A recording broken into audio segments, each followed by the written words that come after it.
अपना शिव गुरु के चरणों में प्रणाम करतानी, मेरा प्रणाम स्वीकार।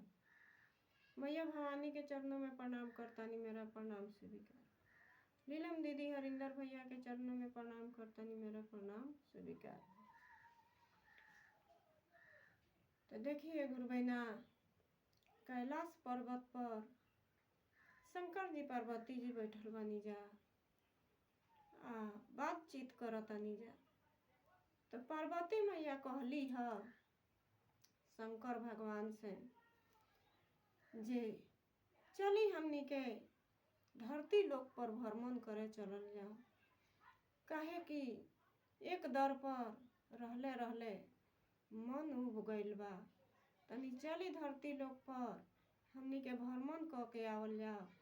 रउआ अपना शिष्य लो से मिल ले, हम अपना शिष्या लो से मिल ले, चली।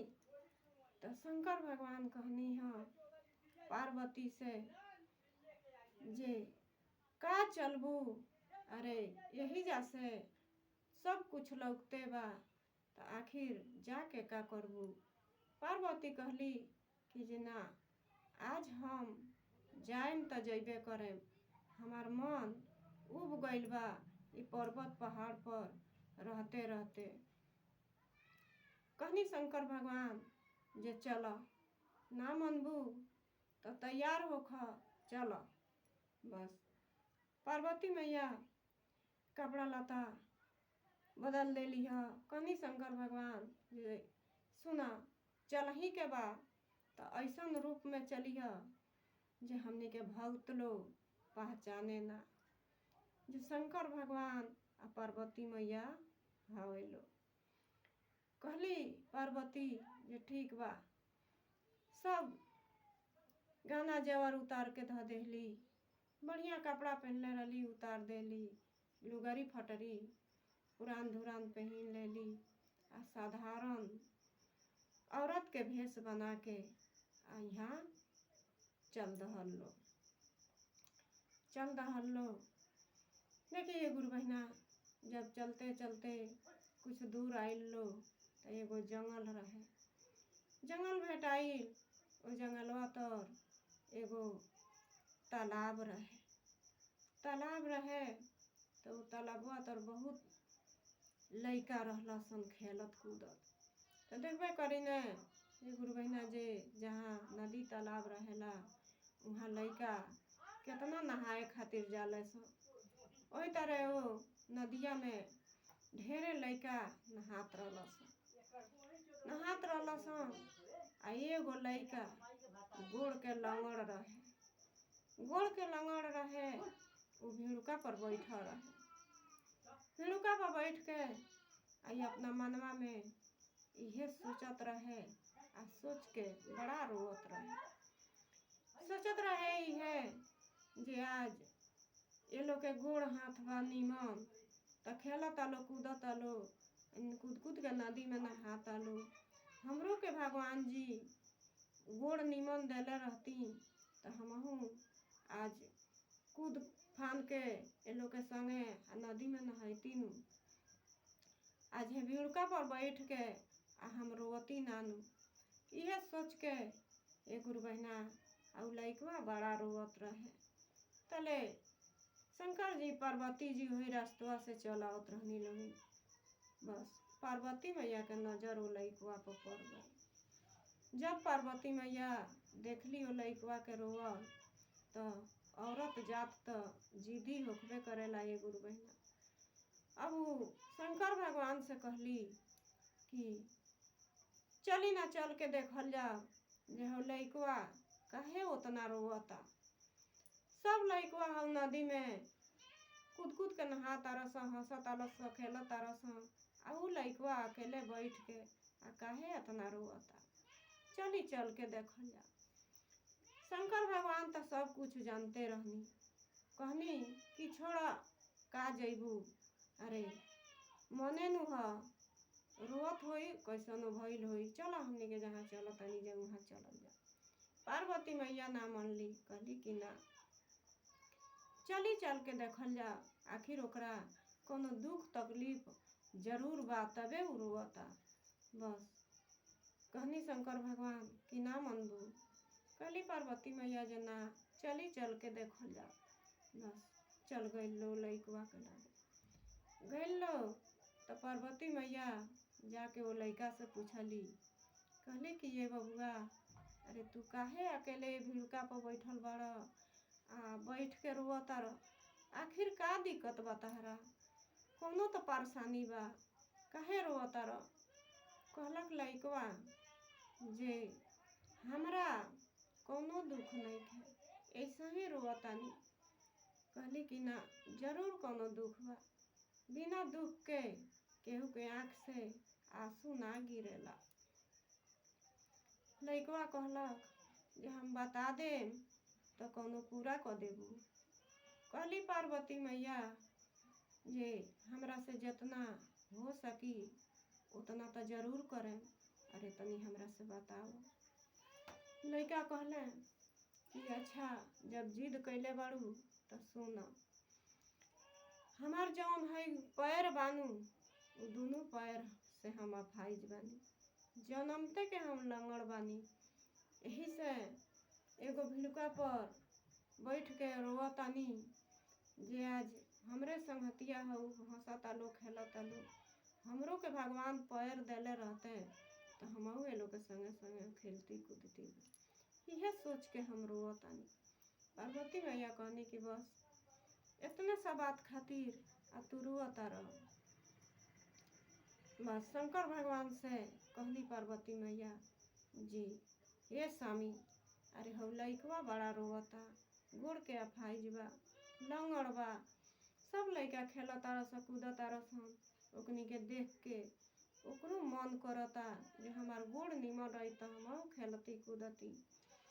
तो सबकर लालसा करेला जे हम निमन रहती निरोग रहती तो हमहू हमार संगतिया हई करता तो हम करती। तो वही तरह वो लइका के मन बहुत कोकता, ओकरा के निमन कर दी, गोड़ दे दी। पार्वती मैया के शंकर भगवान बड़ी समझानी, कहनी कि सुना बुर्बक हऊ, अरे उ जन्म के बहुत ओह जन्म के उ पापी रहल, अधर्मी रहल, ओकरा पाप से भगवान ओकरा के लंगड़ कर देले बाड़े। उ जब ओ जन्म में ओकरा गोड़ रहे तो बड़ा अत्याचार लोग पकैले बा, बड़ी अत्याचारी उ रहल।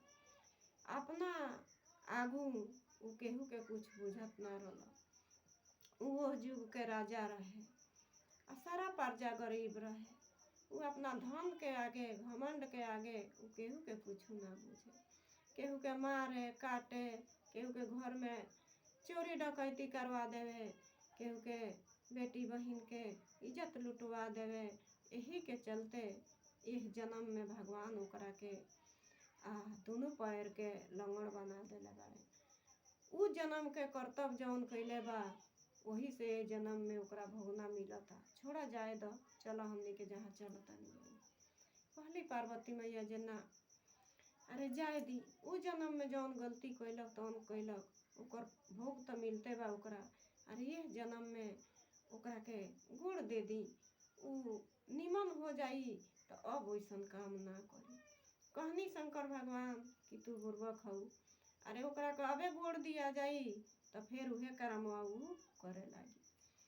कहली पार्वती मैया जे ना ना करी ऐसा, गोड़ दे दी ओकरा के। बड़ा जिद कैली पार्वती मैया, ना मनली। शंकर भगवान ओ लइका के गोड़ फिर दे दहनी, गोड़ दे दहनी आ उ लइका उठ के खड़ा हो गई। आई शंकर जी पार्वती जी अंतर ध्यान हो गई, लोगी अपन रास्ता धले नी लोगी। वही जैसे यहाँ लोगिन सब कैलाश पर्वत पर चलनी।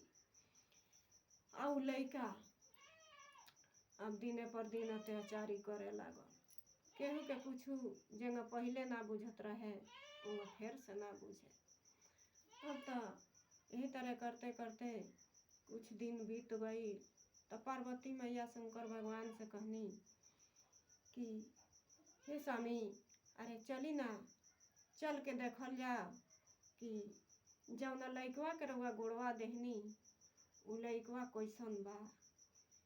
कहनी शंकर भगवान जे चल बस दोनों बेकत फेर से चल दहनी लोगी। वही रास्ता से फेर आईनी लोगी।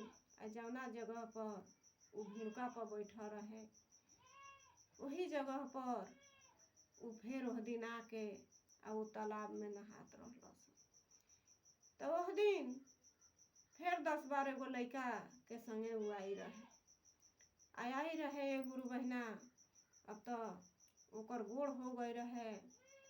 अब वो अपना बस में केहू के ना कुछ बुझे। एगो सटका उठा के आ सब लड़का लोग के मार पीट के गोट क देले रहे। आ गोट क के आ एक जगह बैठा देले रहे।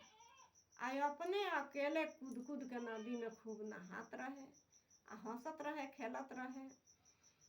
पार्वती मैया देखली तो कहली जे ल सही में शंकर भगवान कहत रहनी कि एकर गोड़ दिया जाई तो फिर जे वो पहले अत्याचारी रहे अत्याचार लोग पर करत रहे वही तरह अब अत्याचार करे लागी। सही शंकर भगवान कहत रहनी। बुझा तो फिर लइकवन के मार पीट कैले बा। वही से लइकवा रो तारा सब एक जगह बैठ के आई अकेले नहाता।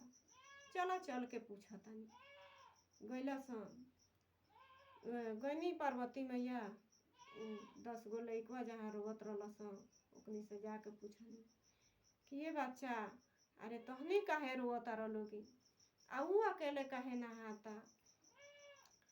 कहला सा लइकवा जे देखी ना बुढ़िया माई ई पहले के लंगड़ रहल आ यही जाने के बेर आई रहनी सा नहाए तो ई डंटा लेके एगो भिड़ुकवा पर बैठा रहे आ यही रास्ता से 2 गो बुढ़िया बुढ़वा चल जात रहे लोग। का जाने ओकरा लगवा जाके आ ओकरा के का कइलो जे ओ दिन से ओकर गोड़ हो गई। आ जहिया से गोड़ ओकर देले बा लोग गोड़ भइल बा तहिए से हमनी के बड़ी अत्याचार हमनी पर करता। तहिए से हमनी के सब लइकन के मार पीट के एको राह कर देता। आजो आइल बनी सा नहाए आ सटका उठा के हमनी के बड़ी मार मरले बा सारा लइका देखाए लगल सजे के कोनो के हाथ फोड़ देले बा कोनो के गोड़ फोड़ देले बा।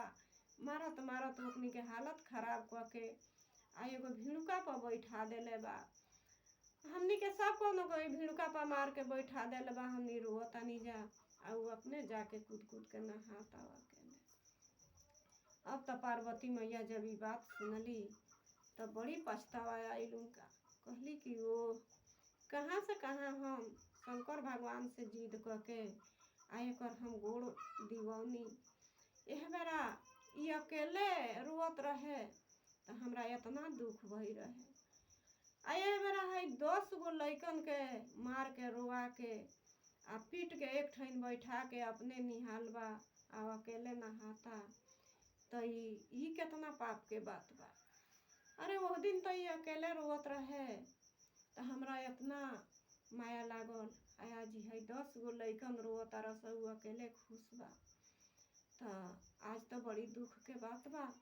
हम कहाँ से कहाँ जिद करके एकरा के गोड़ दीवनी। पार्वती मैया बड़ी पछतातारी मने। कहली शंकर भगवान से जे हे स्वामी हमरा गलती के क्षमा करी। हम बहुत बड़का गलती रउआ से क देले बानी। वचन रउआ से ले लहनी आ हम ना मननी आ बड़ी जिद कैनी आ उ लइका के रउआ गोड़ दे दहनी। आ सहिए में उ सब लइकन के मार पीट के आ होदे बैठा देले बा भिड़ुका पर आ अकेले अपने होदे नहाता आ खुश बा। तो उ ठीक रहे जे अकेले ओकरा एगो दुख रहे तो उ एक लेखा से बढ़िया रहे। आ 10 गो लइकन के दुख हो गई। 10 गो लइकन के दुख हो गई ला एगो लइका खुश बा तो ई बड़ा दुख के बात बा। कहली शंकर भगवान कहनी जे जा तहरा के कितना समझाई इतना समझौनी आ समझावल हमार ना मनलू। आखिर देखो जौन कहनी तौने भइल।